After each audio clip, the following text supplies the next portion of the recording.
Aleloia. Dia amin'ny fifaliana lehibe indray raha sy ny babalala no iarana amintsika amin'izao fotoana izao a. Dia tonga indray ny fotoana izay rahantsika ato anatin'izao fandarantsika.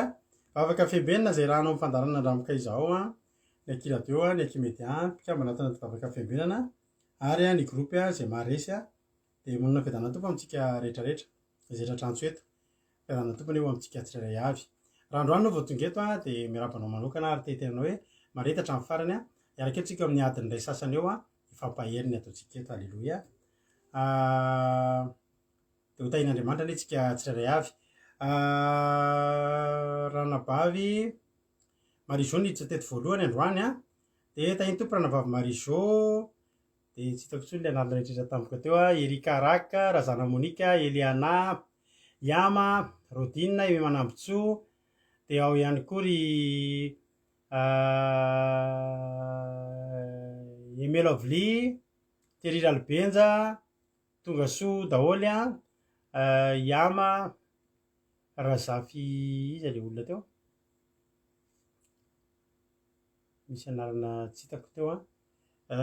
Razana Monika, Berty Savaka, Daka Malala sy Miray koa ambadika ao. Roli Anisa, dia Olga Ranorosoa, Geneviève Andriamananjara, Fleur Itodrahonosoa, Mama Valtina.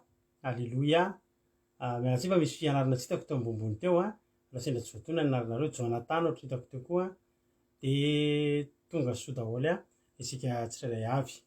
Dia Mahereza daholo a. Isika rehetrarehetra mino fa tsapanao fa raha velonay ianao androany dia ny fahasoavan'Andriamanitra eo amin'ny fiainanao ka aza dinonao no misaotra azy noho izany, aza dinonao no manome voninahitra azy a noho izany a. Koa dia tahin'Andriamanitra ary a. Isika rehetra felina rakoto rasoena Larisa Tongasoa daholo a. Isika tsirairay avy. Koa dia maretatra amin'ny farany. Adiny iray sasany a ianotsika vavaka, hira, toriteny, famelampelarana. Dia faranantsika amin'ny vavaka ihany koa. Dia mino aho fa ela ianao raha hiala eto e. Mino aho fa tsy taka nidiranao teto a no ivoahanao eto a amin'ity androany ity. Tahian Jesosy ary tsika rehetrarehetra.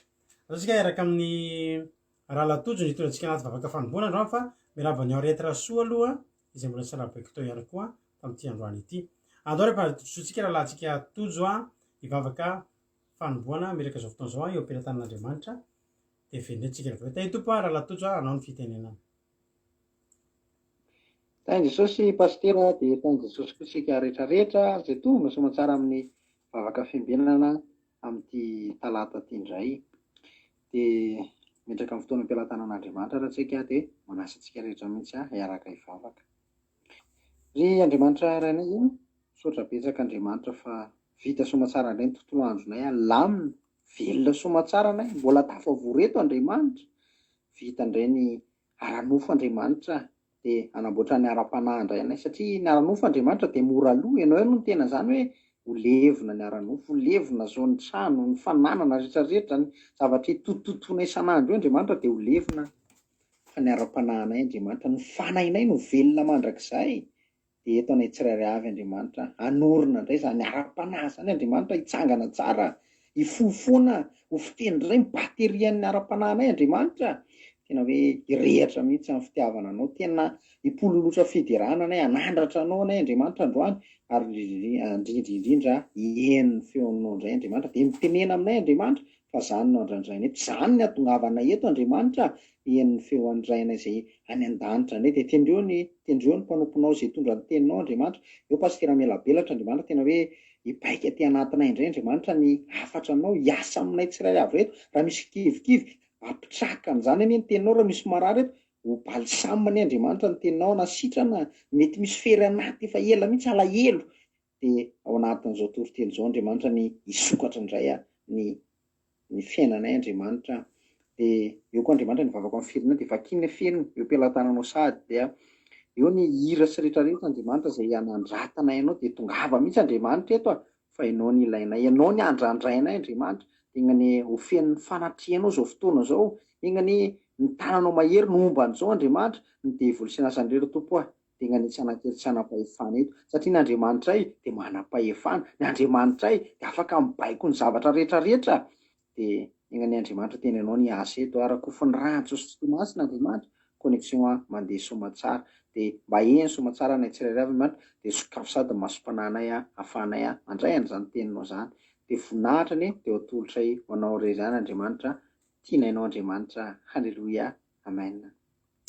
Alleloia, mankasitraka be dia be andrala tolontsika tanatin'izay vavaka fanombohana izay. Dia raha misy mbola tsy voaravako nefa niditra teo ianao fambeazana fitahiana tahiny Jesosy dia tonga soa ihany koa. Alleloia. Andao antsika hihaino hina anankiray dia aorianan'ity ity dia hihaino tenin'Andriamanitra. Androany nikiperaka amiko eto Rahalatojo vavaka fanombohana dia Ranabavy no hitondra tenin'Andriamanitra ary Ranabavy Marizoa nivavaka ho an'ny firenena. Dia tahiny tompo Ranabavy Soameva ihany koa io efa niditra io dia fahombiazana fitahiana tahiny tompo isika rehetrarehetra. Davaritsika hanao hina anankiray dia kopakopa tanana ho an'ireto namana mampiona izay mpiara-manao koralina tamin'ny taloha tao Tanjombato reto izany indray ny hina hinoantsika eto amin'ity androany ity. Dia hiditra avy hatrany amin'ny tenin'Andriamanitra isika ao aorianan'izay. Meno finaritra isika rehetra.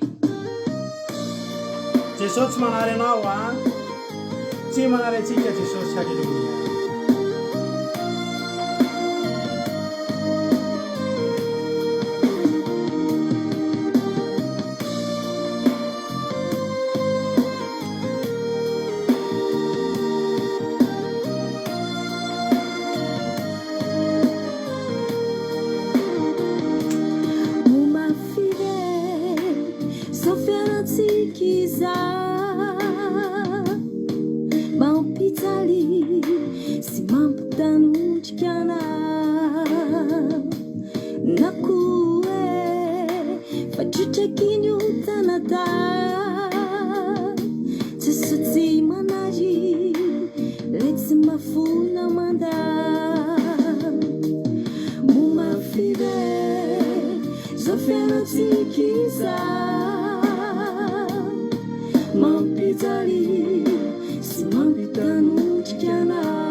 Mety laza ngamby anao hoe inona intsony no tokony havelomako fa to olana foana sy draiko amin'ny fiainako.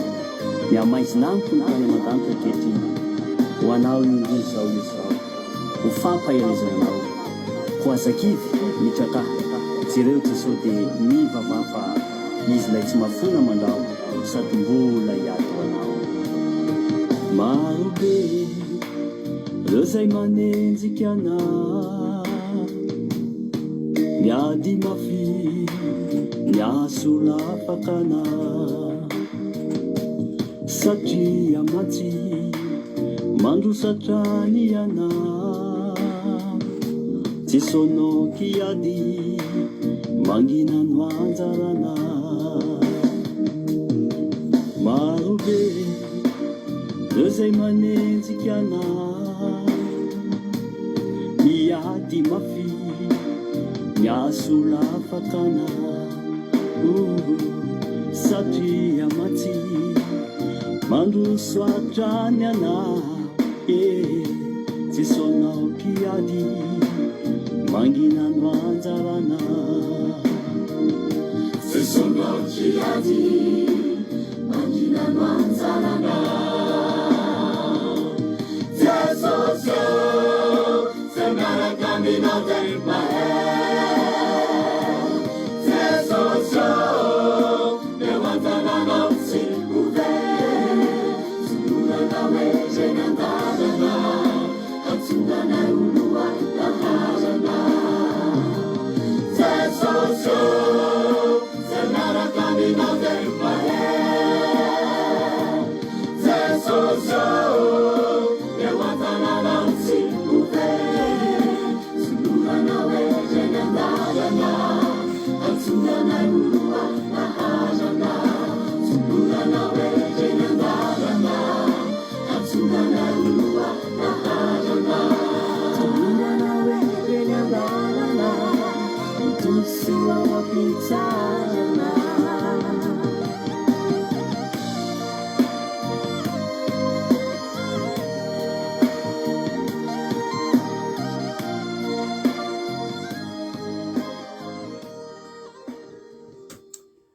Halleloia, rehefa tahian'Andriamanitra itsika rehetrarehetra, sotran'Andriamanitra ny amin'izany izy zany a.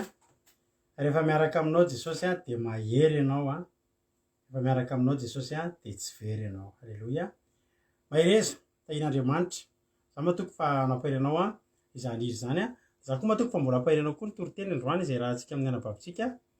Iaina avy eto Frantsa. Anao Elifanto mbola tsy nanabaiko teo a. Azasika Patitsia dia ao ihany koa ry eme manambotry efa narabaiko a. Olo-garan'Orosoa tahiny tompo a. Dia Nambinitsoa dia ao ihany koa Berta, Suzelle mbola tsy narabaiko daholo reny teo a. Dia tonga soa isika rehetrarehetra. Zao tsika hiditra avy hatrany amin'ny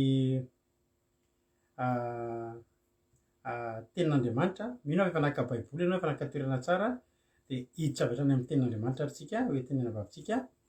Iaina Angela io ihany koa tahiny Jesosy. Ndao ary avy hatrany dia tenin'Andriamanitra mahireza rehefa tsika mihaona anaty famelabelarana. Tahiny tompo isika rehetrarehetra ndao ary.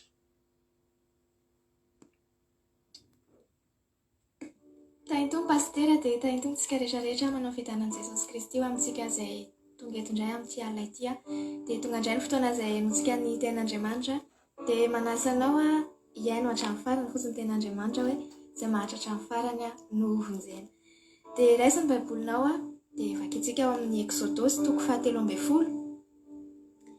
Exodosy toko 17 a andininy 17 ka hatramin'ny 19. Exodosy 13:17-18. Rehefa hitanao a dia vakintsika amin'ny anaran'i Jesosy. Ny soramandry manao hoe ny lalana nitondran'Andriamanitra ny zanak'Israely sy namakiana ny ranomasina mena.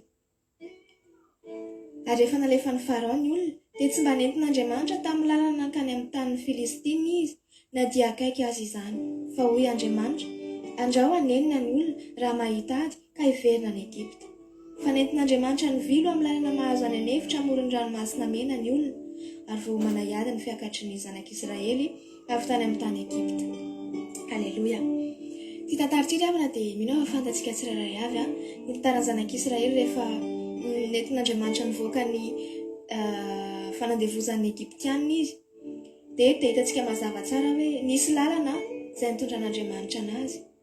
Hitantsika fa manina no nentin'Andriamanitra tamin'ny nentin'Andriamanitra ny hodidina ny zanak'Israely. Rehefa nampanantena tany Andriamanitra dia ny tany Kanana. Dia nisy lalana izay akaiky sady fohy tokony hoe vetivety kely ny zanak'Israely dia tonga tamin'izany toerana izany. Fa teto ry havan'Andriamanitra dia tsy nifidy an'io lalana fohy io, tsy nifidy izy fa nentiny ny hodidina ny zanak'Israely. Dia hitantsika androany ry havana hoe zavatra ho tsoahitsika androany, ifamparezantsika androany dia izao. Andriamanitra dia manana ny lalany manokana. Andriamanitra dia manana ny fihaivony manokana izy amin'ny fiainantsika. Tsy voatery hoe izay tiantsika, tsy voatery hoe izay zavatra nieritreretintsika no tsy maintsy hisy eo. Fa Andriamanitra mahafantatra an'izay mahasoa. Indraindray tsika ry havana samy manana ny zavatra izay tiantsika ho atao. Indraindray tsika samy manao programa be, indraindray tsika manomana zavatra be hoe anao an'izao za amin'ny aniny za hiova asa, amin'ny taona ohatran'izao za amin'ny taona ho avy za zao mety hoe hanambady, amin'ny taona manaraka koa za zao ohatra hoe mety hifindra trano, mety hoe amin'izao mety hoe hifindra toerana, hipetraka ary ananina, mety hoe hipetraka any Madagasikara amin'izao, hipetraka ary ananina anao an'ity zavatra ity amin'ity fotoana ity. Dia tsara izay ry havana, tsara tsika manana mametraka hoe ny zavatra tokony ataontsika, fa tadio fa Andriamanitra ny tompo teny farany. Andriamanitra no mandrindra ny zavatra izay lalovanao. androany ianao eto mampahery anao za mety mandalo zavatra makivy ianao mety mandalo zavatra tsara ka nieritreretinao ianao mety nangataka vavaka ianao dia mety hoe tena ilay zavatra mifanohatra amin'iny mihitsy ny zavatra tonga eo aminao amin'izao fotoana izao tsara ka ilay nieritreretinao fa ny teny ampahirezako anao dia hoe Andriamanitra mafantatra ny mahasoanao ary ny lalana hitondran'Andriamanitra araka ilay teniny dia hoe tsy lalana hitondra loza fa hitondra fiadanana ho antsika azakivy ianao mitrakay ianao maharety ianao mila manana faharetana ianao ry havana rehefa fasura ianao hoe natolotra ao an'Andriamanitra ny fiainanao rehefa fasura ianao hoe natolotra ao an' Jesosy ny fiainanao dia andaontsika hanana faharetana andaontsika hanana fitokisana tanteraka aminy andaontsika tena hanompo anazy andaontsika hanaraka ny sitrapony fa zay lalana hitondrany antsika eo dia tsy hahafaty atsika izany fa havonjy atsika izany ary na hoelana ho aingana ry havana dia tsy maintsy tafita amin'izany tany kanany izany tsika dia izao ry havana hitantsika teto hoe fananinona ny zanak'Israely moa tsy nentin'Andriamanitra nandeha tamin'ny lalana fohy kely nentina nandeha tamin'ny lalana vetivety kely zanak'Israely zao mety netrehitra hoe fananinona azy Andriamanitra tsy tokony tamin'ity lalana ity fa tamin'ity ke vetivety tamin'ity nge zao akaiky dia tonga tsy vizana ny odidiny fa ny zavatra ry havana tian'Andriamanitra nampianarina tao dia androany koa mety misy zavatra tian'Andriamanitra ho ampianarina anao mety misy toe-po tian'Andriamanitra hanananao mety tian'Andriamanitra ahery ianao dia ampandaloviny fisedrana mety tian'Andriamanitra fantatra zavatra ianao teto ry havana dia raha nandeha tamin'ilay tany lalana fohy zanak'Israely dia nahita ady mety ny verin-dalana izy fa nentin'Andriamanitra ny odidiny izy ry havana mba ampianarana anazy nanefeny ny toe-pony hoe hifikitra amin'Andriamanitra nanefeny hoe hanaraka ny sitrapon'Andriamanitra mba hanefeny hoe hankatohana azy dia izao tadio hoe na inona izay lalana lalovanao amin'izao fotoana izao dia tsara ho fa lalana hanefen'Andriamanitra anao io lalana hampatonga anao ahery io dia raha amin'izao koa ianao mety mieritreritra hoe nanao fahadsoana mety hoe nanoty ianao fa indraindray manko tsika ry havana mety hoe noho ny vokatry ny fahotantsika dia mety mandalo tany hevitra ny fiainantsika mety mandalo fahampitehana mety mandalo hoe fangatsiahana mety mandalo hoe zavatra fahasimbana kely ny fiainantsika mety araka ny fahotantsika dia ny vahaolana amin'izay dia mila mananton'Andriamanitra fotsiny ianao mila mibebaka ianao fotsiny ten'Andriamanitra hoe manantona an'Andriamanitra dia hanantona anareo izy fa izao eto mety tsy izay ihany koa mety hoe nandeha tamin'ny fahamarinana foana ianao mety ho sizanao hoe mieritreritrana hoe za nge nanompo anao foana Andriamanitra fa inona ny zavatra tsy nentina ataoko za nge Andriamanitra nanaraka ny didinao foana za nge Andriamanitra efa nanao izay sitraponao foana za nge Andriamanitra nanao no marina za nge Andriamanitra tena nitandrina fa maninona no mandalo amin'izao zavatra izao dia izao tena kanao azakivy ianao mitrakay ianao fa ozy Andriamanitra hoe mahareta fa misy zavatra tian'Andriamanitra mampianarina anao mety misy lalana tian'Andriamanitra tsy ho lalovanao mety misy zavatra hitan'Andriamanitra ao aorianao hoe mety ampiovanao mety ampivelin-dalana anao dia avilany kely aloha ianao hijoroako fahavolombelona amintsika ry havana za indraindray manko tsika ohatran'izao hoe misy zavatra eritreretintsika hoe ataontsika mety ianao zao ohatra mieritreritra hoe za zao amin'ny taona ho avy zao za ohatra hoe hanambady amin'ny taona ho avy za zao ohatra hoe hiova asa hanao an'ity asy ity amin'ny taona ohatran'izao zany amin'ny volana ohatran'izao za hitady trano dia hifindra trano dia hanao an'izao tsara ianao manana an'izay projet izay manana mametraka mamariparitra fa tadionao foana hoe Andriamanitra ny tompo teny farany amin'ny fiainanao Andriamanitra no mandamina sy mandrindra ny fiainanao fa tsy ianao intsony ny tompony fa Andriamanitra ny mandidy dia avelao Andriamanitra hiasa fa ekeo fotsiny aloha izay fitondrany anao androany ekeo fotsiny aloha izay toerana misy anao androany fa raha mifikitra aminazy ianao dia Andriamanitra ravana tsy manary ny olona araka ny ten'Andriamanitra hoe fa Jehova tsy mba hanary ny olona ary ny lovany tsy ho afoiny tsy afon'Andriamanitra zany ianao ry havana rehefa mifikitra aminazy fa izao ilay hijoroako fahavolombelona amintsika ry havana dia izao hoe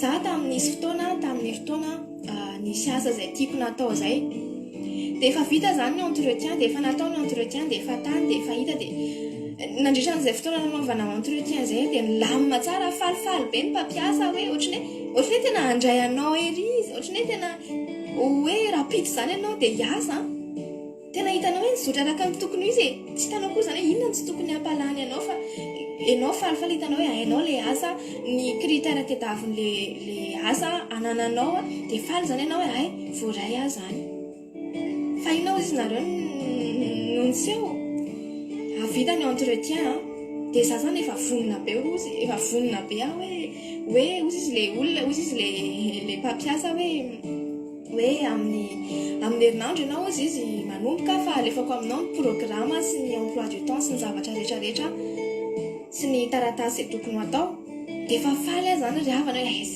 efa voaray zany efa milamina zany satria efa milamina tsara araka ny tokony izy ny zavatra rehetrarehetra fa zavatra tsy nampoziko ry havana ny zavatra niseho ny ampitsony iny dia nandefa message le mpampiasa hoe mialatsiny fa tsy afaka ny andray anao indray zay fa mahereza dia mirarosoanao ahita hafa dia teo ary havana dia tena hoe taitra be ary tena tonga dia kivy tanteraka tena hoe nalahelo aho satria zavatra araiky ny eritreretiko hoe zavatra tokony efa milamina efa ho azo le asa efa ho atao satria efa hoe milamina ny sainao hoe hiasa ianao dia teo anahino an'izany dia tena hoe kivy tena hoe za satria za tao alohan'izay tena efa nivavaka nangataka ny tamin'Andriamanitra hoe efa nalohavako hoe vavaka tena vavaka mihitsy nangatahako tsara napetrako tamin'Andriamanitra dia efa natoky zany hoe efa valim-bavaka ity zany efa voaray dia kinano tsy araka an'izay ny zavatra niseho fa hoe tsy voaray ianao ozy izy dia teo ary havana dia tena kivy nalahelo dia nanontany tena hoe fa maninona Andriamanitra fa inona ny zavatra nataoko fa maninona no tsy voaray dia tena hoe nalahelo ary havana fa zao mpaherezako anao dia zao tena hoe Andriamanitra no namily, Andriamanitra no nitantana ary Andriamanitra no nanakana ny zavatra iny tsy iseho tamiko satria fantatr'Andriamanitra fa mety tsy asoanay iny ao arinao dia elaela taty aoriana ry havana tsy tadidiko hoe ray volana na ray volana latsaka taty aoriana dia voninahitra ao n'Andriamanitra fa nahita asa hafa nisy asa tonga dia za mihitsy no natsony le olona fa tsy za kory raha no ny insiste tamin'ilay zavatra fa tonga dia le mpampiasa mihitsy nandefa demande zany dia tonga dia le mpampiasa mihitsy ny antso hoe voaray ianao ozy izy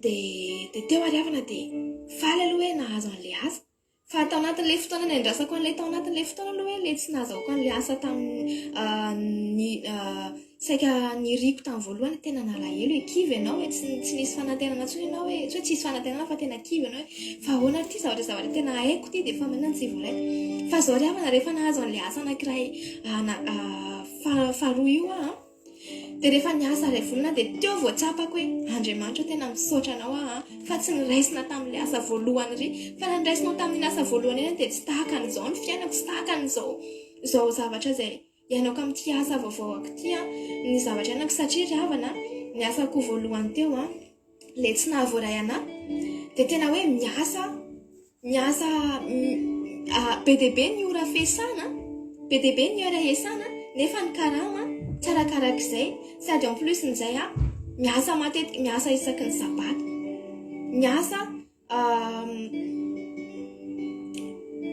miasa foana zany tsy hoe foana ny sabata fa intelo anatin'ny ray volana miasa ny sabata dia le asako fandroany ry havana le zay hitako amin'izao dia tena hoe mifanohatra tanteraka tamin'izay vitsy ny ora iasana kanefa ny karama raisina dia be ary voninahitra ao an'Andriamanitra zany fa tsy hoe irehareako amintsika dia tiako tenina amintsika dia zao hoe Andriamanitra ry havana manana lalana hitondrana anao Andriamanitra ry havana dia hitondra fiadanana ao anao ny planan'Andriamanitra aminao dia asoanao avelanao fa mila anao manaiky rehefa ao arinao voatsapanao hoe soa ihany Andriamanitra fa tsy tamin'ity ny lalako fa nentinao taty soa ihany Andriamanitra fa nentinao nanodidina soa ihany Andriamanitra fa nentinao a ny sedran'izany zavatra izany mba natonga na hery mba hatonga na amin'izao toerana izao dia androany ry havana mampahery anao a mety mbola tsy tsampanao ny zavatra hitondran'Andriamanitra anao, mety mbola ao anatina fahagovina anao amin'izao fotoana izao, mety mbola ao anatina fisalasalana tanteraka ianao, mety mbola ao anatina hoe misafotofoto ao anatin'ny lohanao, mety mandalo fahasairanana ianao, mety mandalo tsy fahasalamana, tsy fantatry ny zavatra lovanao androany, fa miteny anao ny ten'Andriamanitra hoe mahereza mitraka fa Andriamanitra tsy hanary anao izany.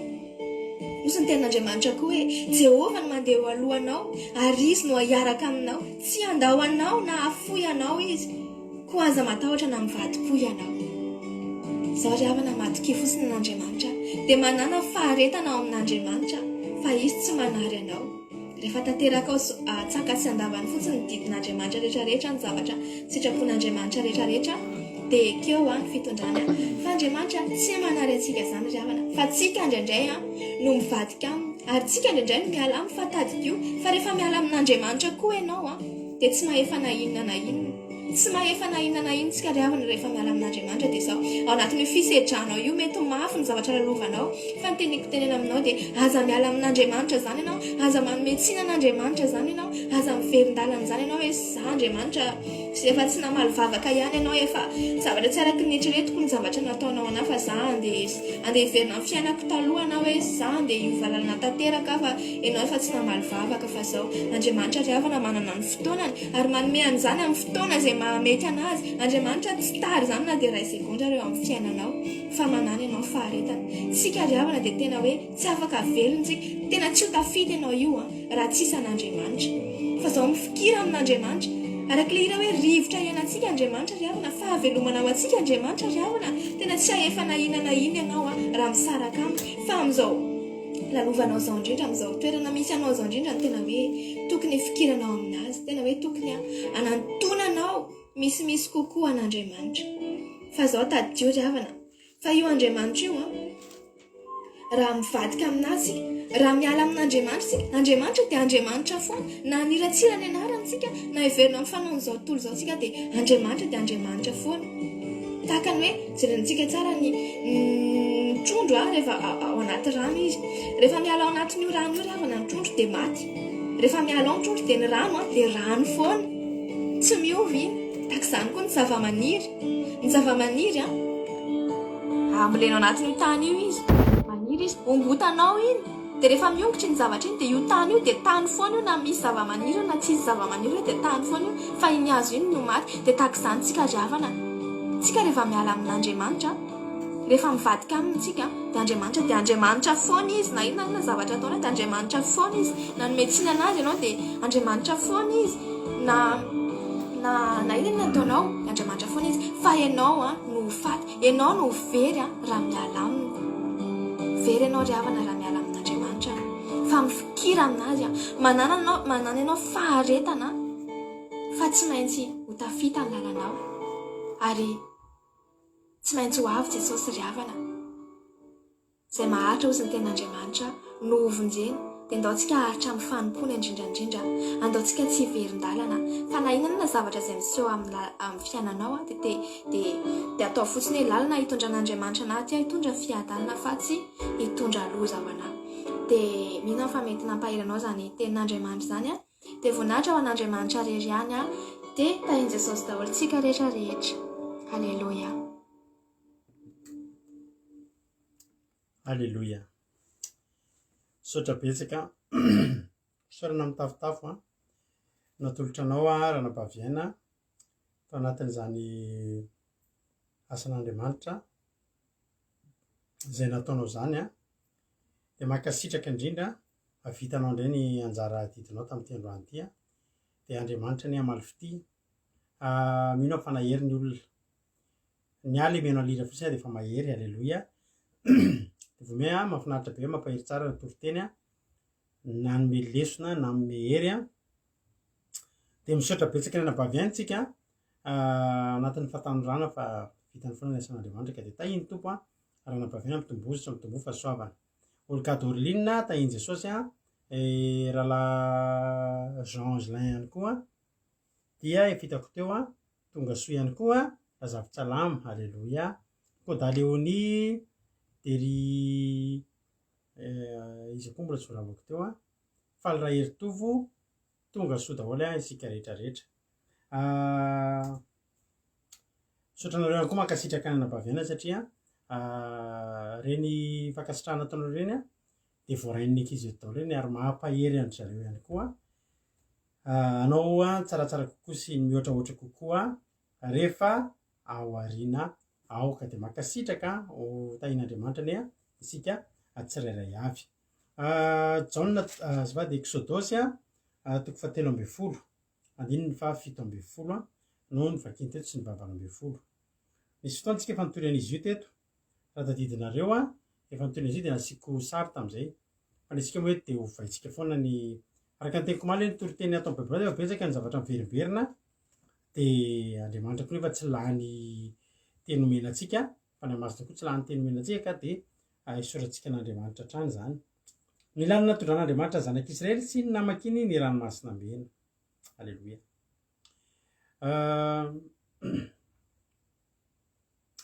Rehefa narefa ny Farao ny olona de tsy mba retin'Andriamanitra tany amin'ny lalina makany amin'ny tanin'ny Filistina izy na de akaiky azy zany fa hoy Andriamanitra ndrao anenina ny olona raha mahita ady ka hiverina any Egypta. Fa netin'Andriamanitra ny vilo any amin'ny lalana mahazo ny efitra amoron'ny ranomasina mena ny olona ary vao manaiady ny fiakatry ny zanak'Israely avy tany amin'ny tany Egypta. Alleluia. Andriamanitra ravana. Raha ohatra hoe misafidy Andriamanitra teto de inona ny zavatra tian'Andriamanitra? Ny ahitanao eo amin'ny Filistina ve? Sa ny ahitanao eo anoloan'ny ranomasina mena? Raha tany amin'ny Filistina ny lalan'ny zanak'Israely de kivy ny zanak'Israely ary ketraky ny ady satria ny zanak'Israely de mbola tsy zatra ny ady fa vao avy zatra nanompo ny Egyptianina. Hoy ten'Andriamanitra hoe netin'Andriamanitra tsy mba netin'Andriamanitra tany amin'ny tany lalina makany amin'ny tany Filistina izy na de akaiky aza izany. Zany hoe misy lalana zany eo fiainantsika. Lalana ivoahanao amin'ny olana io misy lalana akaiky any. Resika manontany fa maninona ary netin'Andriamanitra mihodina Piotr zao izy fa tsotra nge zany Andriamanitra vao fotsiny olako io. Tsotra nge zany Andriamanitra atao miverina fotsiny io vadiko io. Tsotra nge zany Andriamanitra vao fotsiny itrosana io. Misy lalana akaiky nge eo Andriamanitra. Gn'atsain'Andriamanitra no manala hoe ty afaka nitrosanao, ty to de sitrana aretinao. De ain'Andriamanitra zany. Zao refa na malala. Voalohany indrindra aloha Andriamanitra dia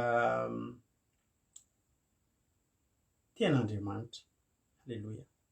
De na ny atodohantsika ary fantatsika fa Andriamanitra nanao azy. Ny fisainantsika Andriamanitra nanao azy. Andriamanitra zany mbola matoa Andriamanitra navita nanao antsika ohatr'izao de mbola ambony lavitra noho itsika. Ny takatry ny saintsika de akaiky fa ny takatry ny sain'Andriamanitra de lavitra de lavitra. Raha antsika tokoa no mijery de ohatrany hoe fa maninona kosa Andriamanitra misy lalana akaiky ve de tena voatery tsy maintsy natao an'izany ve zay Andriamanitra? Tsy maintsy nanodidina ve? Nefa ianao zao no teny fa misy lalana akaiky.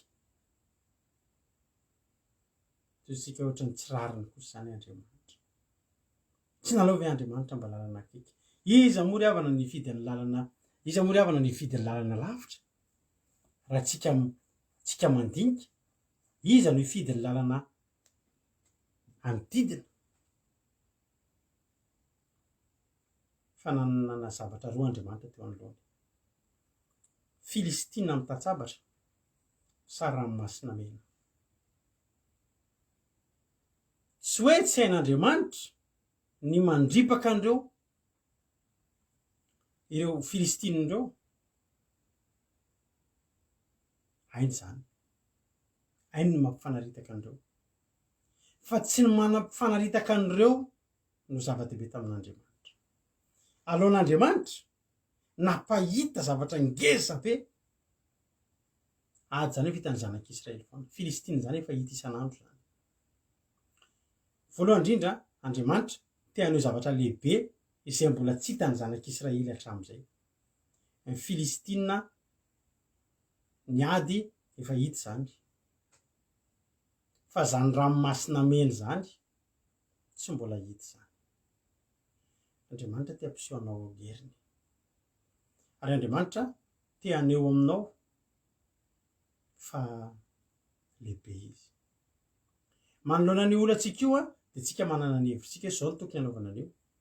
Fa izy Andriamanitra fihevitra ary ny lalako tsy lalanareo. Fa ao ambadika ao misy zavatra izay tsy fantatritsika fa fantatr'Andriamanitra. Izy Andriamanitra hoe ndrao anenina ny olona raha mahita ny ady ka hiverina any Egypta. Ny zavatra tena tsy tatin'Andriamanitra dia ny ahitan'ireo zanak'Israely ireo kivy mahita ny Filistina dia hiverina any Egypta. Satria efa niainany zany tao Egypta, nijaly izy tao fa efa niainany. Dia tsy maintsy betsaka ny teny hoe alao ihany ny fiainana tany Egypta, ary fantatritsika tsara fa ao aloha ao dia sasatra ny miteny an'izany. Tsy sasatra ny miteny an'izany ny zanak'Israely. Tsy alao ny tany Egypta maty, any mba misy hena, any mba misy tongolo, dia alao ve zay ho fatetehany hevitra? Alao zay hiverina any Egypta, alao zay hiverina any Egypta tsisy farany. Iny nefa ny tena tsy tian'Andriamanitra, satria tany nanesorana azy. Raha tena tsy tatin'Andriamanitra amin'ny fiainanao io fiainantsika dia tsika miverina any amin'ny fahotana. Tsara fantatrao zany androany, Andriamanitra tsy hoe tsy tianao ahitanao ho tafavoaka amin'ny fiainana ao anatin'iray mpimaso. Sitrak'Andriamanitra zany. Fa ny tena tsy sitrak'Andriamanitra ny ahitanao hiverina any amin'ny fahotana, hiverina any amin'ny tany Egypta. Toy izay Andriamanitra alao etiko aty amin'ny lalako amin'izay izy manomboka zao, aty amin'ny lalana hafa mihitsy. Nentin'Andriamanitra vily mankany amin'ny lalana, mahazo any hevitra amoron'ny ranomasina mena ny olona, ary vao manaiady ny fiakatry ny zanak'Israely avy tany Egypta. Ny zanak'Israely efa niala tany Egypta ohatry ny olona iady, ohatry ny olona vonona iady, fa zao ry havana. Nanomboka nentin'Andriamanitra tany dia tsy niova teny am-pandehanana ny endriky ny zanak'Israely. Taka ny zanaka tantanana fa tsy taka amin'ny miaramila vonona iady. Nisy ten'Andriamanitra vakiako aminao, mety manontany tsika hoe dia inona reo mba tombotsoan'Andriamanitra raha misy lalana akaiky io dia tsy maintsy niodina lavitra be. 70 taona ray avako malalaka. Ranomasina mena zany fiatombohan'ny tantaram-pitiavana. Be dia be ny olona miteny hoe fa maninona ny tsy tonga dia vetivety kely teo, tsy mbadika kely azy dia tonga dia tany Kanana. Andriamanitra mbola miteny eto, ndrao anenina ny olona afaka manena any, fa ny tena loza ka hiverina any Egypta. Tian'Andriamanitra mahita ny olona tonga tany Kanana. Misy lalana manitsy vetivety eo, fa ao amin'Andriamanitra ry havana. Andriamanitra rehefa hiaraka amintsika dia tahaka ny mihoatra lavitra noho ny olona. Misy fotoana za mananatra foana rehefa mampianampianatra ireny zandry kely ireny hoe resaka tokantrano izay mivady, dia izay tsy dia mba resy lahatra amin'izany olona miaraka kely vetivety kely, tsy mahazo mifanimba, tsy mahazo mifandoto, izay aloha zava-dehibe, fijangajangana ny firaisana ary alohan'ny fanambadiana, fa miaraka kosa mifankalala-toetra tena ilaina zany. Aleluia. Aza mba manao an'izany olona hitanao ray volana dia efa tianao ry havana. Olona hitanao tamin'ny Facebook tao anatin'ny herinandro dia tianao, dia rahanao dia efa tianao. Diso hevitra amin'izany ianao, mety ho diso fanantenana ianao. Fataro tsara. Zany herintaona zany mbola azon'ny olona anaovana sinema aminao zany, za tena teneniko anao. Enim-bolana zany mbola vitan'ny olona manao sarisarin-javatra, dia iny sarin-javatra iny no maharoboka anao, fa mbola tsy ampy ahitanao an'iny olona iny raha enim-bolana, indrindra hoe eto amin'ny Facebook zany. Tsy dia Andriamanitra mba ohatr'izay. Andriamanitra rehefa pakabady atsika dia mila mifankalala amintsika. Toy izany angaza tsy fantatr'Andriamanitra. Mifankalala ny resaka eto a. Zany hoe raha hifankalala zao a, zay sy mampionona, dia izy mahalala anahy, dia za koa mahalala anazy. Dia mifankalala toetra.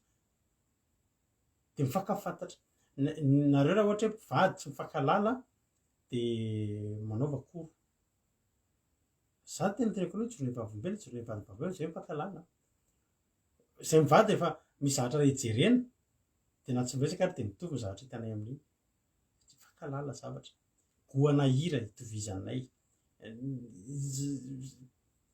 Maro. Dia mifankalala koa, na maso mijery ary dia efa miteny. Na paozin'ny tarehanao io, tarehan'ny vadiko io, vao miditra, dia fantatra hoe milamy izy zany na tsy milamy, za koa fantany. Tiditra angadady io, dia efa fantany. Mifankalala. Problème-ny mpivady tsy mifankalala. Dia rehefa tena ao, tena mipoziko diso fanantenana ive ohatra ka ianao tsy niezaka nalala anazy. Olona pakatra anao na ho apakarinao dia tsy fantatrao. Dia avy eo nareo sasatra mandeha any amin'ny pastera, any amin'ny olona, any amin'ny fokotany, any amin'ny ray aman-dreny be, alamina. Rehefa mba mikorotana ny tokantrano, fa dino mitondra an'izany mivoaka eo aminao fa nareo mivady ihany ny afaka andamina eo. Teneniko anareo zany. Akory tsy midika aza miantso anay rehefa mba misy olana alamina. Fa tena marina zany. Ny dokoteran'io dia nareo mivady ihany. Misy tena tokantrano ohatr'izany. Sasatry ny miantso, vao miady kely dia atsoko pastera, atsoko enina, atsoko tontona. Tsy mety reny. Anisan'ny antony fisarahampanambadiana be dia ny inona moa zany, ny fiatombohana zany dia tsy fifankalalana mpivady. Tsy fifankalalana amin'ny zavatra rehetra. Ary ianao raha fantatrao koa ivadinao, fantatrao hoe namandainga ary. Ny zavatra tenenina eto dia fantatrao. Ny zavatra tenenina io na fantatrao hoe misy hafatra ao ambadika zany. Zany ny atao mifankalala. Ka izao ravina malala. Hitan'Andriamanitra misy lalana fohy. Fa misy fahavalo ao. Ny olana dia izao. Ny zanak'Israely mbola tsy mahafantatra akory an'Andriamanitra. Teto angera fa na ny zanak'Israely mbola tsy mahafantatra an'Andriamanitra akory. Hainao zany. Mbola tsy nahafantatra an'Andriamanitra akory. Alleluia. Sy tena anankiray dia daviko izay mantsy ato. Raha hitako izay teneniko anao. Sao nefa mitoriko izy izay fa.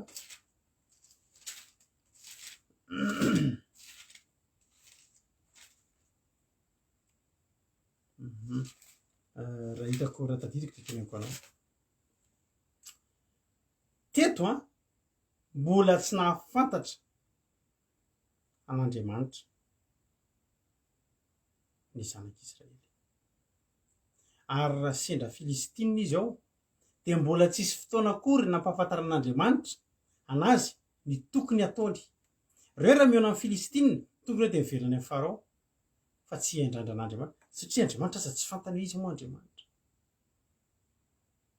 Tamin'izany mbola tsy toa ny nahafantaran'ny zanak'Israely. Misy tena Andriamanitra milaza hoe taloha izy tsy toa ny nahafantaranareo anahy, fa manomboka eto dia ho fantatrareo ny anarana maha Jehovah anazy. Zany hoe fantatrareo bebe kokoa. Alleluia. Zany ny zavatra tiana tenenina teto. Dia izao zavatra mitranga ry havana malala. Fantatr'Andriamanitra fa hihaona amin'ny Filistina ireo dia handeha hiverina hialoka any amin'ny Farao. Satria mbola tsy fantany fa azo ny elofan'Andriamanitra. Izao tena Andriamanitra maka tena Andriamanitra vetivety tsika. Efa maninona re dia ataon'Andriamanitra an'izany ny olona. Fa maninona re Andriamanitra mitondra antsika lasa toerana lavitra. Deutéronomia 9. Maki tena Andriamanitra antsika. Deutéronomia 9.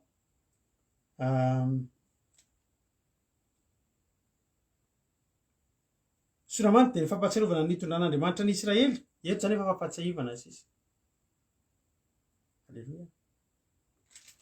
Fampatsiahivana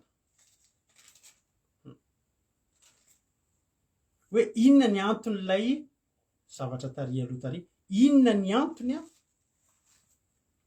inona ny anton'ilay exodosy 7:17-7:20 ilay hoe misy lalina manitsy any fanaon'Andriamanitra nitondrazana ny didina dia ity ny valiny.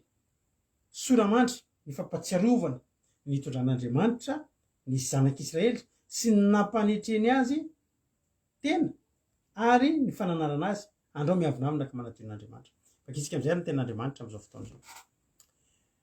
Ireo ny amakiko azy loha dia tahiny tompo a Patricia Rary Malala dia izy koa mbola sy narabeky teo Sandola dia izay mbola sy narabeky teo ngamba. Dia taon'ny matoko favalo. Ny lalina rehetra izay andidiko anao anio dia tandremo arahinareo mba ho velona ianareo ary iamaro aritra sady andova ny tany izay nianianan'i Jehova tamin'ny razanareo omena azy. Andininy faharoa.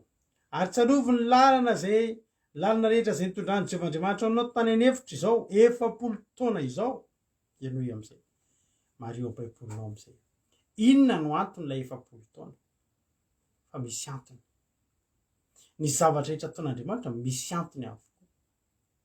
Tsisy na dia zavatra ray aza nataon'Andriamanitra ka tsy misy antony. Tsy misy. Mety mententsika izay inona ary nanaovan'Andriamanitra parasy sy kongona?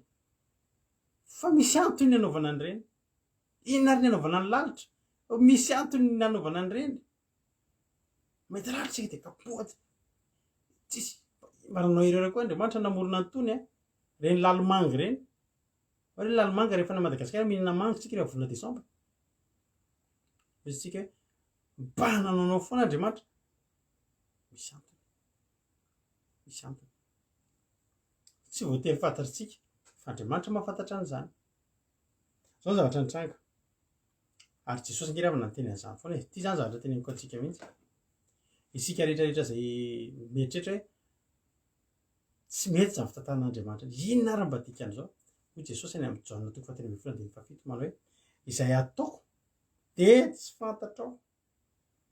Tsy fantatrao ankehitriny fa ho fantatrao raha hatr'izay. Misy zavatra tsy fantatrao mihitsy inona ny anton'ity zavatra ity androany fanirina ny fantatrao. Ka tany amin'ilay exodosy dia tsy fantatry ny zanak'Israely inona reny dikan'ilay miodidiny. Na Mosesy aza raha tsy nafantatra. Na Mosesy aza tsy nafantatra. Mosesy kina fantatra zany.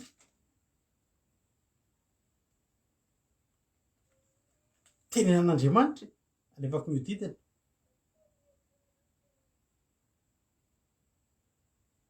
Fa ny ataon'Andriamanitra androany tsy fantatrao zany iny androany. Tsy fantatrao zany izy androany. Fa raha hatr'izay dia ho fantatrao. Ary tsika rehefa any an-danitra indrindrindriny dia fantatritsika daholo ny zava-miafiny fa naninona le ohatr'izao fa naninona fantatritsika daholo zany. Miteny Andriamanitra lalina rehetra izay andidiko anao an'io dia tandremo arahinao mba ho velona ianao ary amaro hiditra sy andovan'ny tany izay niainan'i Jehova Andriamanitra ao menanao. Ary tsarovo ny lalina rehetra tondran'i Jehova Andriamanitra anao tany anefitra izao 40 taona izao. Aninona hozy izy? Iny amin'izay ny antony 40 taona. Hampanetry tenanao sy hizahan-toetranao ary hahalala izay ao am-ponao. Na hitandrina ny didiny ianao na tsy. Hay kely ilay havan'Andriamanitra rehefa hifankalala amintsika. Itsika mila herintaona raha nitorohevitra. Vao mivady, mifankalala. Sao dia vady. Vao maly Jesy mampinona no meme kely. Meme be izay mivady maly. Samy mifampiresireo dia mitantara izy. Mitantara an'ilay toean'ilay toriteny maly zany dia mba mitantara teo mampinona hoe misy olona zany niaraka taminy taloha.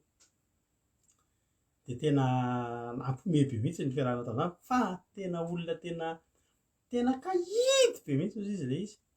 Tena kahidy, tena entin'ny tongotra. Izany hoe raha mitondra mampinona tongotra tamin'izany tsisy krisy. Zay moa tamin'io tamin'ny 2002 35 000 ny litre ny lasansy.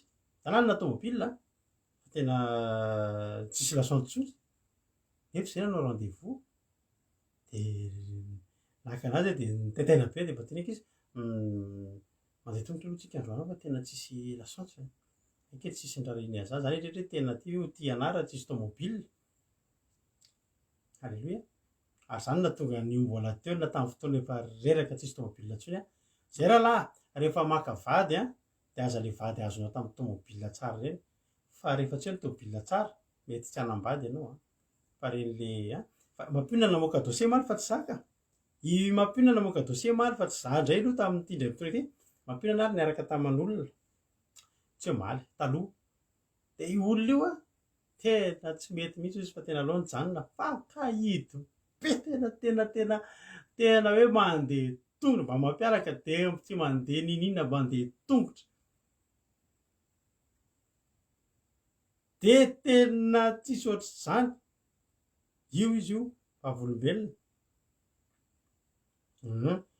so zany namany le izy tsy mbola niaraka taminy ahitsiko namany zany le izy fa nisary zoro anazy zay male izy fa tsy mbola niaraka ry zareo zay ny tena marina fa tsy mbola niaraka zao fa teny olona zany te-araka aminazy nefa dia tena tsisy ninona mihitsy dia sady sarotra kanina kely moa izy mampionana misy jus ao an-trano fa tsy meny jus fa rano mangatsiaka fa ny jus tazominy ohatr'izany zao ohatra izy mampionana tsy mety ty fa aleo hitady olona le solasola rahatra zay reny le mba misy orona reny diso fiteny tsy niaraka fa saika hiaraka dia zao ny zavatra nitranga zany zao misy fotoana fa raha zany mampionana ny tonga dia niditra tsy botabota kely reo tsy nisotro jus mandeha tongotra io atomeko jus inona azonao fa Andriamanitra tsy izay le izy Andriamanitra tsy izay Andriamanitra tsy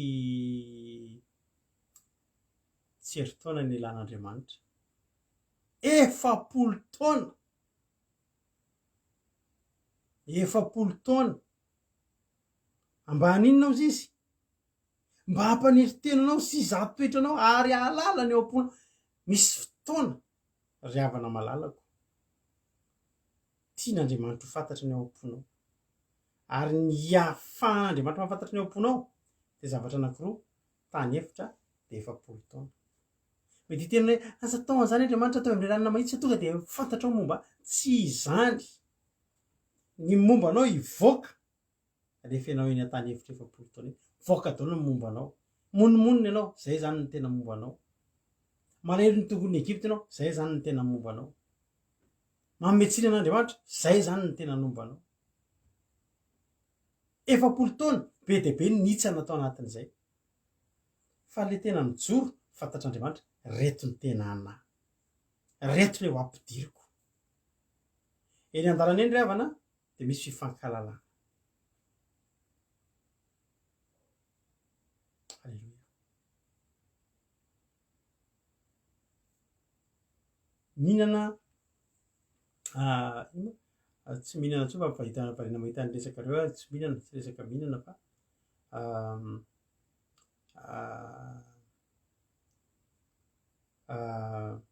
Andriamanitra mila mahafantatra antsika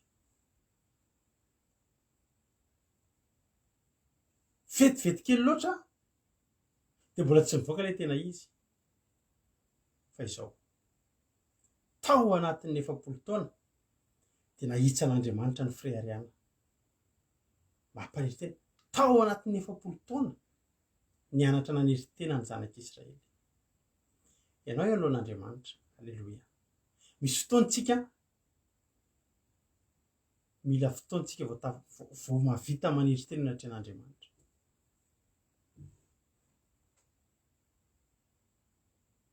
ary ny fianarana n'izany rehetra zany tsy vitanao anatin'ny vetivety mety gaga eny hoe faiza ihany ny valim-bavaka ny valim-bavaka ao ngefa ho avy fa misy Andriamanitra te hampafantatra anao io izy ianao Andriamanitra koa te hampahalala anao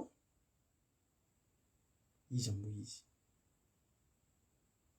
eo tsara nge tena Andriamanitra mbola tsisy fantatry ny zanak'Israely zany momba an'Andriamanitra fa ny nahafantarany zanak'Israely n'Andriamanitra mpampahory Egyptianina aizy na lalitra raha tonga raha rehetrarehetra hatramin'ny aizy pitoka hatramin'ny vaika hatramin'ny lalitra ka hatramin'ny fahafatesan'ny zanaka ny matory rehetrarehetra zany nge fantatra ny zanak'Israely hoe Andriamanitra mpamono Andriamanitra mpahatonga loza amin'ny Egyptianina dia Andriamanitra mety tonga tavikivitra dia mampisara karamaso zay ny fantany fozy Andriamanitra. Dia nampanirintenanao izy a ka namelanao ononoana tenao tsara zao aloha izy averikany tsy aloha milana rizana nataon'Andriamanitra anao tany hevitra 7 taona zao izay ampanirintenanao sy izaha toetranao ary ahalala izay tao am-ponao na hitandrina ny didiny ianao na tsy. Dia nampanirintenanao izy a ka namelanao ononoana dia nanomeanao mana hohaninao izay tsy fantatry ny razanao hatrizay ampahafantariny anao fa tsy mofy an'ny iveloman'ny olona fa izay rehetra alohan'ny vavan'i Jehova iveloman'ny olona. Eritreretinao ry havana zany a, eritreretinao ry havana.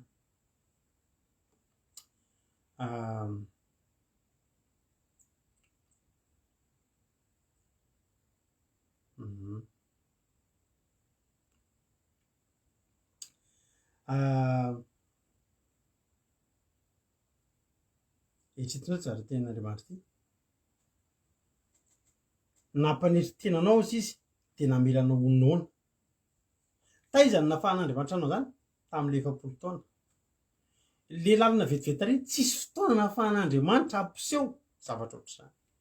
Mbola mila namadika mihitsy aloha Andriamanitra ny fahitany zanak'Israely hoe Andriamanitra angeto tsy hoe Andriamanitra mpamono fahavalo ihany fa Andriamanitra afaka tena manome zavatra, manome fitiavana, manome fiarovana, manome fitahiana. Mbola tsy fantatra izany. Tao anatin'ny 7 taona no nahafantarana zany. Zanak'Israely ireny nieritreritra ho mahavita tena, nieritreritra fa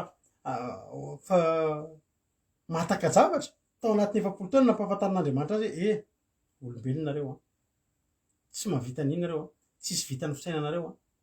Halleloja. Nampanirintenanao a, namelanao onoana. Velan'Andriamanitra aloha tsisy ny rano mba haninona mba afaka pahitany.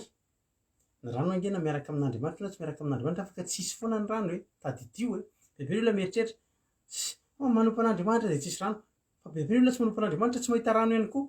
Fa ny différence amin'izay eo amin'ilay samy tsy mahita rano manompo an'Andriamanitra mahita rano. Halleloja. Samy afaka tratran'ny olana ny olona eto ambonin'ny tany. Ianao za mieritreritra zany hoe ianao rery misy olona any mamono tenda any no makany amin'ny morgue fa misy olona amin'ireo a inona fantany izy ity namono tenda tratran'ny olana. Dia ilay olana nefa mety mbola ianao ngeza fa ianao maninona tsy namono tenda ka ianao miavaka. Velan'Andriamanitra nisy ny olana mba hampahitany ianao va olana. Halleloja. Amen. Navelako onoana ozy izy, namelanao onoana dia nanomeanao mana hohaninao. Zany hoe nentina tany anefitra tsisy mamboly, tsisy maninona. Aiza no afaka ahitany zanak'Israely zany hoe tsisy zavatra hohanina nefa tsy andevontsony tany Egipta kely nisy ny hohanina fa voavely karavasy. Kely tsy takatry ny zanak'Israely ao aza hoe velona any Egipta alohan'ny zanak'Israely mihinana hena sy ron-kena sy tongolo fa voavelona lamosina. Fa n'Andriamanitra tsy zany.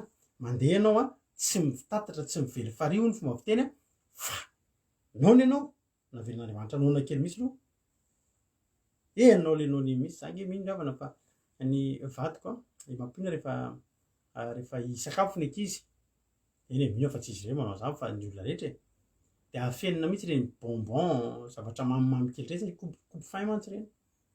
Dia tsisy fifaliana mampina ohatran'izany hoe mahita an'ireo zanakay avy mianatra ireo dia noana be avana dia tonga dia misakafo be mihitsy dia iny ny fifaliana mampionona indrindra. Mino fandream-pianakaviana rehetra moa zany ohatr'izany. Fifalian'Andriamanitra ngira fa nahitany zareo noana aloha e. Dia avy amin'izay maninona le noana be iny tenina raisina fotsiny hoe hoy ny ten'Andriamanitra hoe mamy ho an'ny noana na dia zava-mangidy aza any amin'ny ohabolana any. Na dia zavatra mangidy aza dia mamy amin'ny noana. Tadidiko foana hoa ilay mofo maina atsiarovana ny fivadikantsika taty tamin'ny 2019 reny a. Le vita fivadikana dia mofo efa maina be reny tena ohatrany hoe mampitehinana be ohatrany mampitehinana. Efa mandeha any amin'ny faharoa andro iny ianao misy mofo efa maina be mipetraka eny dia ohatrany hatramin'izay io a tonga dia tsy tianao tsy hohaninao intsony fa arinaka mofo efa kitokitoko dia eo ambony latabatra efa maneno azo atao kitokitokitoko. fa rehefa noana ianao a tena tozany raha io ny azoko io fa tiako mihitsy mikareporepoka ohatran'ny bisikota satria mamy amin'ny noana na de zava-mangidy azy zava-mangidy ary rehefa noana ianao zako a za tsy tia akoho de indray andro fady anitsika sadika hoe oviana moa iny mampina ny fady anina faraparany itsy de zao no natao nanao fanandramana zay menakavy kely le za noana be fady anina 3 andro iny de tonga de akoho no natao teo de tsy nanaovana laoka hafa zany fa ino ny rahany anina de mba nalany akoho satria noana fa teto naveran'Andriamanitra noana mba niny nafahana me an'le mana ary hoy ny zanak'Israely efa nitantara momba ny mana tsy mbola nahita ohatr'izany halleloia izy sady noana fa le zavatra koa tena faratapony de hitanao zany hoe zany ve ny atao manompan'Andriamanitra mandalo ady tsisy vola ianao tsisy nininina avelan'Andriamanitra nandalo an'izany ao mba hahitanao am'izay rehefa miaraka aminy fa iny rehefa tonga iny vola iny fa tsy hitanao tsony zay ady zay soranao an'Andriamanitra zany ingery avany iny ary ny teo ny nahitany zanak'Israely zany zavatra tsy mbola hitany hatramin'izay nenany hoe ay ve misy zavatra avy any an-danitra afaka latsaka taizany nampahitana an'izany raha tsy tany an'efitra fa raha taria amin'le Filistiny de Filistina ny hitanao fa tarianao nanaovan'Andriamanitra démonstration be de afaka nanamporofon'Andriamanitra zavatra be de be enao tsara ny toy hoy tena Andriamanitra hoe izay tsy fantatrao a nampanery-tenanao a ka nameranao noana de nanome anao ny mana ho aninao izay tsy fantatry ny razanao ampahafantarina anao fa tsy ny mofo ihany no iveloman'ny olona fa zay rehetra loka ny vavan'i Jehova no iveloman'ny olona enao tsara ny 27 ny fitafiana tena aminao tsy rovotra ary ny tongotra tsy ny voto izao 70 taona zao mahita an'izany ve hoe kiraro kapa 70 taona tsy rovotra akanjo 70 taona tsy rovotra aiza riavana nisy an'izany tsisy zany tsy ny solo-akanjo ny zanak'Israely ny akanjony reny ny akanjony 70 taona tsy rovotra nefa hain'andro mandeha tongotra 70 taona zany izy taona nandeha tongotra lavitra be votony ranjoko tena reraka fa reto 70 taona mandeha amin'ny fasika zany ngeravana ka tsy mory nga mandeha amin'ny fasika mitovy amin'ny mandeha amin'ny tsotra mandreraka nge mandeha fasika fa 70 taona zany hoe le toerana le 70 taona ny rahany zanak'Israely tamin'Andriamanitra tsy natao andreraka fa natao ifankafantarana fotsiny zavatra tokony andreraka tsy nataon'Andriamanitra nandreraka satria miporofon'Andriamanitra fa teo izy zavatra tokony andreraka anao rehefa miaraka amin'Andriamanitra anao mandreraka ny olona io fa tsy mandreraka anao halleloia porofon'Andriamanitra fa aza matahotra fa na ny akanjonao aza tsy rovotra tsy ny akanjona rovotra ny problema koa izy Andriamanitra fa za te hifankalala aminao iza moa ianao de fantaro a iza moa za halleloia voaka avy tamin'izany 70 taona zany ngeravana nivoaka ny didim-pitsarany ao izy ny zanak'Israely ao izy ny olona tena natoko tao amin'ny zanak'Israely vidinareo anio zay tomponareo a fa raha zasy ny akonako alompan'i Jehovahandriamanitra izay halleloia iza ny afaka me soa-kevitra conclusion ohatr'izany olona amin'ny nandeha 70 taona nisy fotoana nandiniana de ay ve zao za miaraka amin'Andriamanitra izany zany ny valimbavaka tsy mahasoa anao riavana ny valimbavaka vetivety kely zany fa mora miverin-dalana ianao raha efa joroa vavombena tamin'ny volana hoe 3 volana ne vao tonga misy aminareo riavana tsy mahazo valimbavaka herinandro de kive fa ny hoe 3 volana angarangidina fa tao anatin'ny 3 volana angarangidina kosa 70 taona indry nafahany nianatra efa tenena taminao fa misy fotoana niakatra fitsarana tamin'izany seky ny gara tsisy volatsony ny angarana avoka tsisy an'izany tsony fa mipitory manana avoka teo nanomboka nafantarana hoe ay ve Andriamanitra mahay an'izany hoe anao toriana tsisy avoka ny fitorianao misy avoka fa afaka voaka mpandresy ianao aiza ny ahitanao an'izany raha tsy nandalo tao amin'ny hevitra io nitaizany nafahako nampahiranareo hoe maherezy nareo fa in'Andriamanitra io raha tsy nandalo zavatra nandritra ny 70 taona aloha za nafahako sady nietry no nafahako na alala iza moa ty andriamanitra ikinako ty efa ty andriamanitra ikinako ty afaka manome manana any tany efitra mandritra 20 taona efa ty andriamanitra ikinako ty afaka tsy maharovitra ny akanjoko 20 taona efa ty andriamanitra ty tsy mamelana de ny tongotry voto azy aiza ny fotoana ahafahanao mahafantatra an'izany raha tare am'le lalana foy tsisy fantatrao zany tsisy fantatritsika zany ny 20 taona aza matahotra ianao ohatry mihodikodina be za zany mihodikodina ianao fa miaraka amin'andriamanitra 20 taona fa tsy very 20 taona fa tsy maty ny anoanana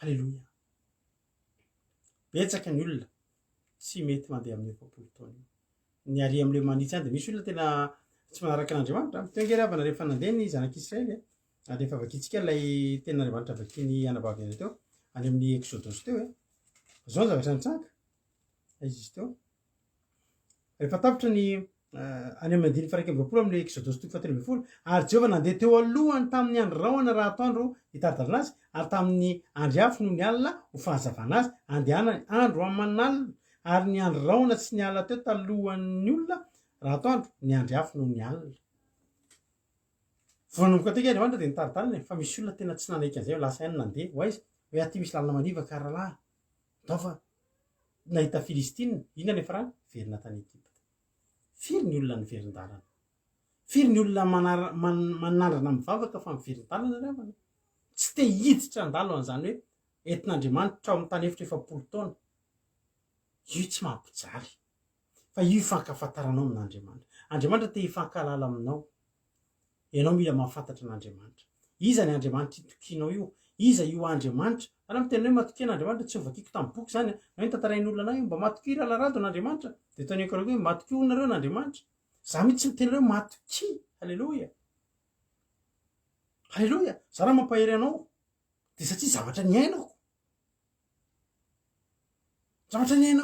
azonao tazoma mivavako mihitsy hoe nandainga sa ny tenina marina satria hita masoko nanaovan'andriamanitra le izy tamiko tsy boky na olona ny tantara tamiko hoe ianao mahereza ianao rahala fa tsy averan'andriamanitra rehetra zany ianao resinao io fahavalonao io tsy nitsika tsy zany itsika zay ny ainatsika halleloia tsika hoa de tahaka ny fitaratra ihany ry misy taratra de mitaratra eto amintsika fa mitodika atytsika de mitaratra ny amin'ny olona halleloia ny hazavana ho fahazavana ho an'izay de izy sady mitory teny no mitory de tenanao foatra am'izay mitory teny de mitory tena zavatra ety aminao nomenao ny olona fa tsy zavatra vakina ho amin'ny boky na tantarain'olona ono tany fa zay nandalo 20 taona ary fantatra izay tomponay Paoly nandalo 20 taona rozy Paoly fantatro zeno tsy mampatahotra Elisa ngiravana vao tamin'ny arivo teo zay mivady resaka momba ny Elisa fa tena manam-pinoana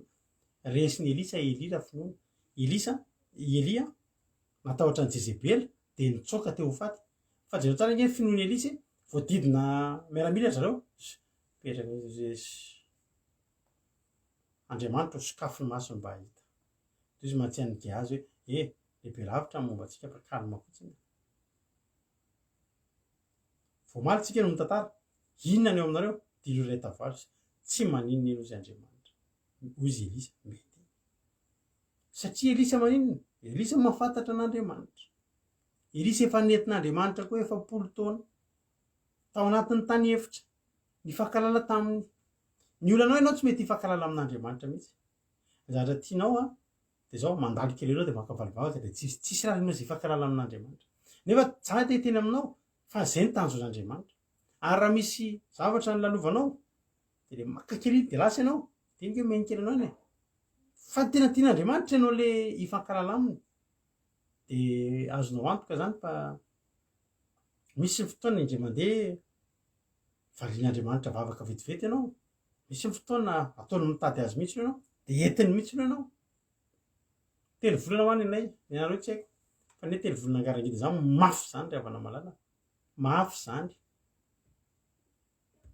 fantatro tao anaty zany hoe andriamanitra tsy manala baraka zaho teneko anao eo amin'ny komisariat nisotro eo tam'izany za ry havana tam'izany mandeha miasa manao costard cravatte tam'izany fa tany ampiasana ny nalaina tam'izany nisy nitory momba ny trosy io de moto moto ny letiko tamin'izany de hitretinao a hiditra violent tamin'izany zay hany mba adiko tao anatin'izay adiko rehetrarehetra zay violent ana 15 minutes fa tao anatin'izay 15 minutes zay tena hitako hoe nafoizin'Andriamanitra fa mafy any a fa le moto-ko efa nidiko zany ny guidon le moto de ila izy mipetraka teo amin'ny toerana tsy tokony hipetrahany de avy ao anatin'le violent nasena mivoaka any ah ianao moa rehefa miditra anao na iza anao de lahy daholo na brigadier na izay zavatra mbola tsy mety any Madagasikara ve ah action moto ala de aiza reo le lakle atao am'zao le ty de hitanao moto coinci ny anany ino ny bataina kely de bataina akisa kely de za nefa sady complet fa tsy mikiraro satria tsy mahazo manao kiraro nefa miditra violon satria misy lase kiraro hitany nisy le reabletsena nisy ohatry ary mahita misy rangao to rangao ohatra manao complet nefa tsy mikiraro nefa manisaka moto satria marina tena niondrikondria marina tsy afaparaka ho azy Jesosy mandraky tena zao mbola tsisy olona miteny zany hoe enao ke nitsaka moto tery isy ohatry tery tsisy malalana satria manina fantatry fa Andriamanitra tsy manala baraka io fa Andriamanitra te ahita te hampahita matoki za miaraka aminao halleloia ravana malala ay teny aminao androany ekeo ny fitantan'Andriamanitra ny fiainanao ny andralatojo roa volana tsy haiko ny anao firy volana tsy haiko anao firy herinandro fa ny olana amintsika tsika tsy maharitra ary betsaka ny olona nahazo falimbavaka fa tsy mahafantatra an'Andriamanitra tsy vonina iandry an'Andriamanitra alohan'ny olona manitsy ka le falimbavaka eo mety ho azonao ihany fa tadidio fa ny fahavalo ary ny Filistina raha tsy resaka fa tsy ny Filistina tsika de ny Filistina nge IBDB nifakita tamin'ny zanak'Israely raha iverinao hoe vita tamin'iny adiny Filistina ohatra nanitsy eo zany de resinao Filistina resinao androany nge raha pisonao mbola isy ary ambadika ary ny ady nge tsy ho tapitra ko tsy alao ve nanaiky ny fakafantatra tamin'Andriamanitra tao ariana zay fantatrao am'izay Andriamanitra miery teo anatrehan'Andriamanitra anao nomeny ny hery anao zay fahavalo manolo anao nge resinao daholo tao anatin'ny 70 taona no nanofanana ny zanak'Israely tamin'izany misy fanofanana tian'Andriamanitra taona aza manontany fa maninona tsy mivaly ny olako tsy mivaly io satria misy fanofanana mbola tian'Andriamanitra taonao tian'Andriamanitra ho fantany ianao tian'Andriamanitra ianao hafantatra azy izy ho Andriamanitra miara-mandeha aminao io be dia be ny olona kristianina fa tsy mahafantatra an'Andriamanitra fa ianao mila mahafantatra an'Andriamanitra tianao Jesosy raha mahafantatra an'Andriamanitra ianao de tokony ho fantatrao fa tsy tokony ho resy zany tsy tokony ho kivy zany ho fantatrao fotsiny Andriamanitra halleloia ty toka de courage fotsiny hoe mahery ny miaraka amiko ka tena afantaranao zany tao anatin'ny 70 taona misy maimboka misy menarana ianao mandeha eo amboniny reny tsy maninona tao anatin'ny 70 taona ny anarana ny reny halleloia tao anaty 70 taona no nahafantaranao an'ireny fa raha tao am'le lalina fokely tsy ampy zany ary tadidio fa ao anatin'ny 70 taona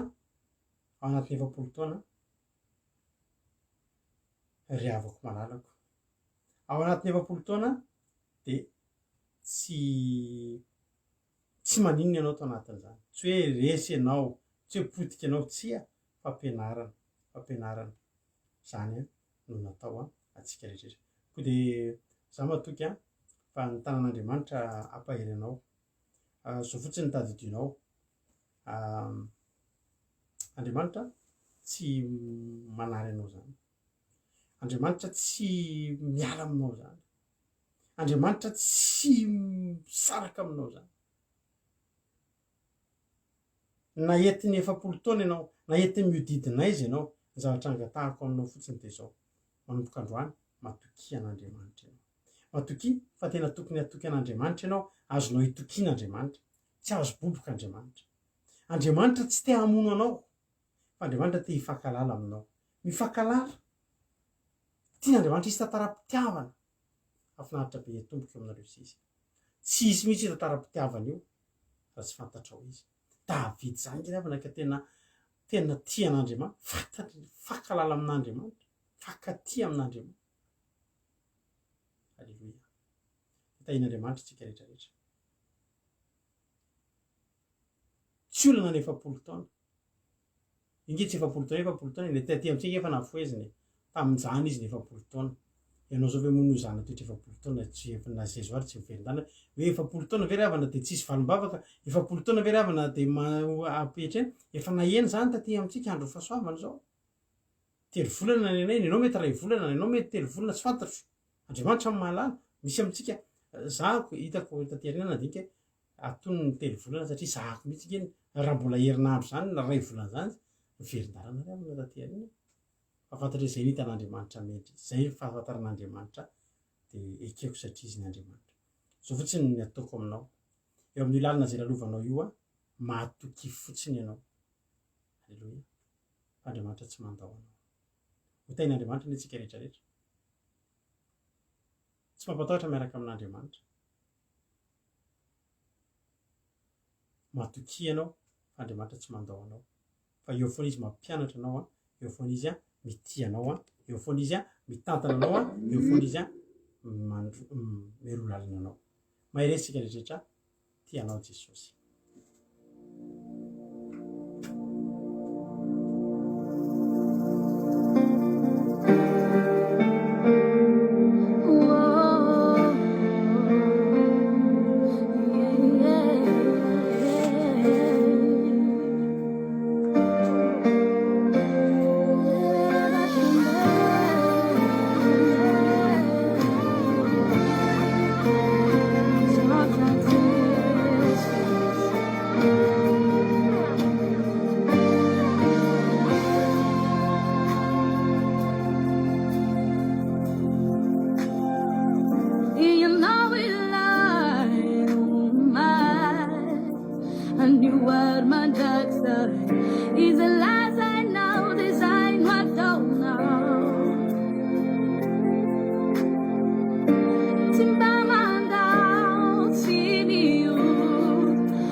Andriamanitra namandalo ny 70 taona ianao, ninona lalana lalovanao? Alaza matahotra anao fa tsy handisy fanantenana anao izy. Hoe mba niaritra teo ihany ianao nefa disy fanantenana tsy ary ambana.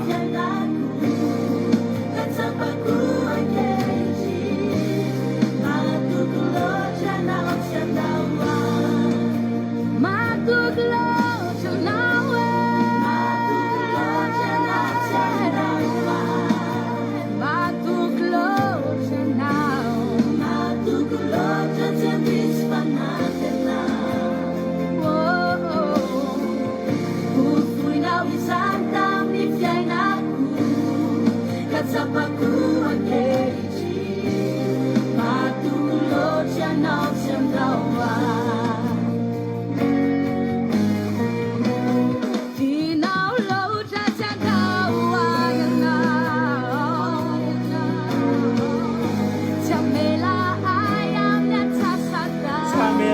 sasadarana zany andriamanitra fa miaraka aminao foana izy aleloia tsy maintsy vitainy ny famonjenanao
raha tsika vavaka izany toriteny zany ravana ianao a mila matoky an'andriamanitra ianao fa ny tantanan'andriamanitra anao io a mahasoanao aza mieritreritra mihitsy ianao hoe andriamanitra tsy tianao io ka anao zay diso fanantenananao na anao zay ampifilafilanao tsy ravana tsy izay ny marina fa ny tena marina andriamanitra te hifankalala aminao andriamanitra te hanomboka tantara-pitiavana be mihitsy miaraka aminao fa tsy tantara sarindray mipika fa tian'andriamanitra isy tantara-pitiavana maharitra eo aminao sy izy za ry havana malala dia jehovah-volombelona aminao fa raha herinandro a dia mivalian'andriamanitra ny vavaka izay nangatahako tamin'izany dia teteny aminao fa tsy mifankahita tetikorontsika ohatr'izao satria mbola tsy nihetry ahako ary satria mbola nalahelo any Egypta loatra ahako fa nentin'andriamanitra 7 taona aloha za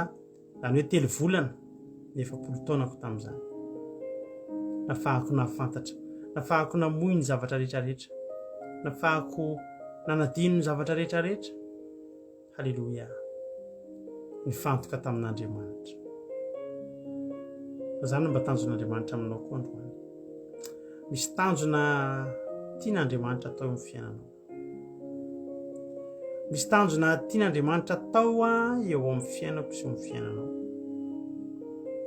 hotain'andriamanitra ny ianao hotain'andriamanitra ny isika rehetrarehetra mahireza dia matoky fa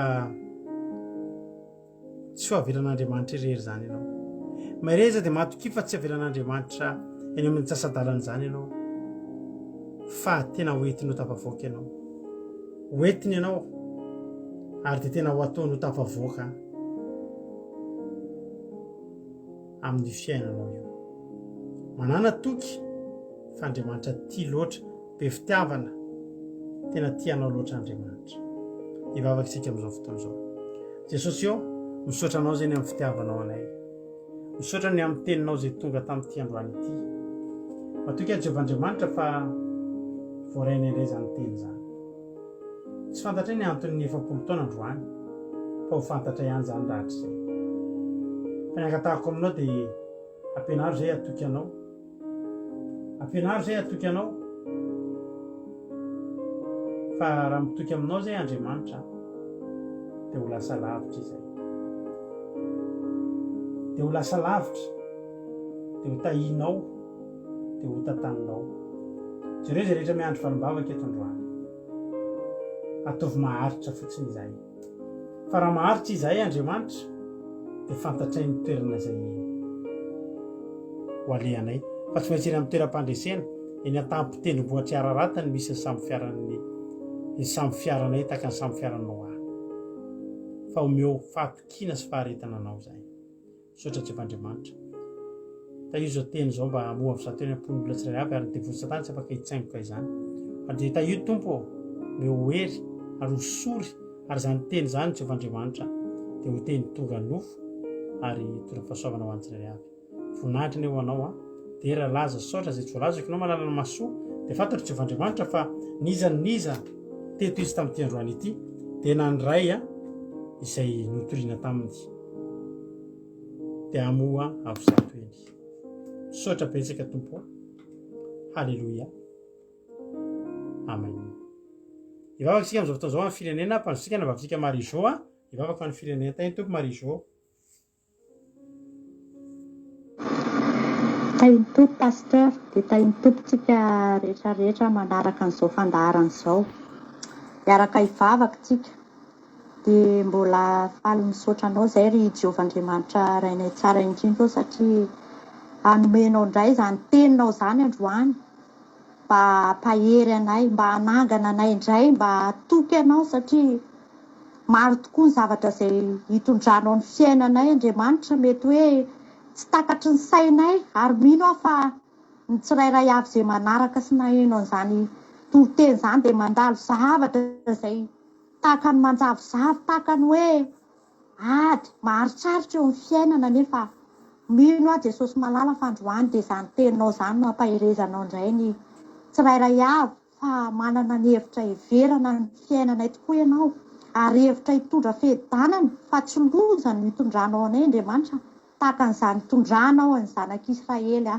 tamin'izany fotoana izany dia namoahanao an'izy ireo voaka-pandresy ka androany Jesosy dia matoky fa izay mandalo an'izany dia efa vonona ny fandresena Jesosy izay efa homaninao ho anay tsirairay avy satria samy manana ny zavatra izay mety lalovana izay Jesosy no manaraka an'izao fandaharana izao androany fa ny fantatray dia izao hoe efa voasoratra ao anay tsirairay avy ny fandresena satria ianao Andriamanitra izay tsara sady mpanao ny tsara eo amin'ny fiainanay tsirairay avy ary izay rehetra nieny teto dia mino aho fa tsisy nandalo fotsiny ihany izany teny izany Andriamanitra fa tena hoe amelombelona amin'ny fanahin'ny tsirairay avy ary aniry avy zato eny tsy manam-pahataperana any anatin'ny fony tsirairay avy izay nanaraka an'izany teto dia androany izay Jesosy mivavaka matsiaro ny firenenay mametraka eo am-pelantananao mandrakariva ny momba n'izany firenena izany Jehovandriamanitra izay tsisy miafina aminao ny zava-misy aina amin'ny firenenay petraka eo am-pelantananao Jesosy ny malagasy rehetra indrindra Jesosy ireo izay efa manana anao any amin'izany firenena izany mety mandalo ady mafy mety mandalo zavatra tsy azo azy Jesosy dia ampianary mba hanana faharetana mandrakariva mba tsy hiverin-dalana fa hifikitra aminao mandrakariva dia mamindrafo amin'ny firenenay Jesosy ny amin'ny lafiny rehetrarehetra na ny any am-ponjany Jesosy dia ho vanginao ho kasihanao amin'ny tana maherinao mba hanana anjara ao amin'ny fanjakanao Jesosy malala ireo marary any amin'ny hopitaly any mitady fanasitranana isanandro isanandro Jesosy vangio amin'ny herinao mahagaga meo fanasitranana Jesosy mamindrafo amin'izy ireny tsirairay avy ao resahirana tsy manan-kohanina Jesosy any amin'ny faritra atsimo any fantatrao tsisy miafina aminao Jehovandriamanitra fa hoentina eo anatrehanao mba ho vanginao Andriamanitra mba ho tahinao ny ara-tsakafo sy ny ara-piainana Jehovandriamanitra mamindrafo Andriamanitra amin'izany firenena izany ao ny kolikoly ao ny fitiavan-tena ao ny toetra maro samihafa Andriamanitra ny fijangajangana izay mamoehitra sy mamoafady eo anatrehanao mbola iaina ny olona ao amin'izany firenena izany fa androany Jesosy malala dia mivavaka izay ny hamanginao ny hamahanao ny fatorany olona ao amin'izany firenena izany ary ianao ihany koa hikafika ny mpitondra fiangonana rehetra ao amin'izany firenena izany mba hitoro ny tena fahamarinanao Jesosy mba hanjaka ny fehidanana ao amin'izany firenena izany satria tena mahantra fehidanana Jesosy ny firenenay noho ny fampitana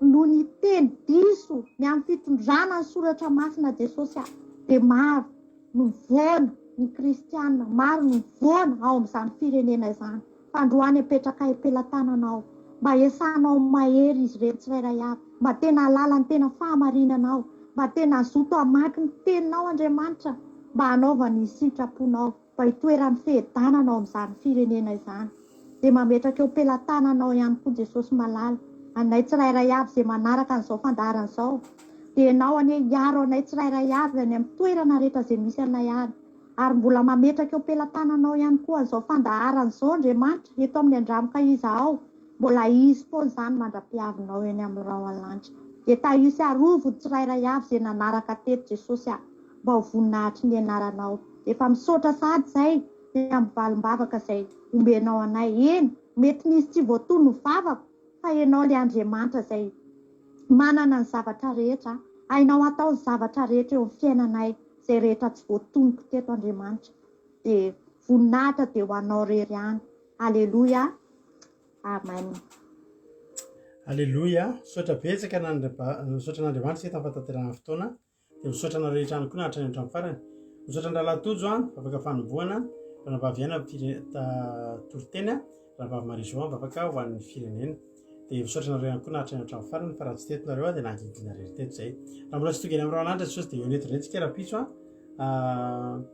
amin'ny ora tahaka izao ary rapitso fitondranam-bavaka azadino rapitsika tonga amin'ny fotoana sady hitondranam-bavaka mandeha ny fotoana dia rapitso koa amin'ny 3 ariva dia ho avy etondray ny takariva mahafinaritra ho hitanareo ihany moa ny fanaovana ny publication momba an'izay rapitso amin'ny 3 ora ny vavaka takariva mahafinaritra rapitso. Aleloia, izay iarahanao amin'ny izy moa izay ranabavy Marizao alefako rehefa avy eo ranabavy Selina no hitondra ny tenin'Andriamanitra ary rahalahy Jonathan no hitondra ny hira ny fotoana hitarika fotoana koa dia mahare zary http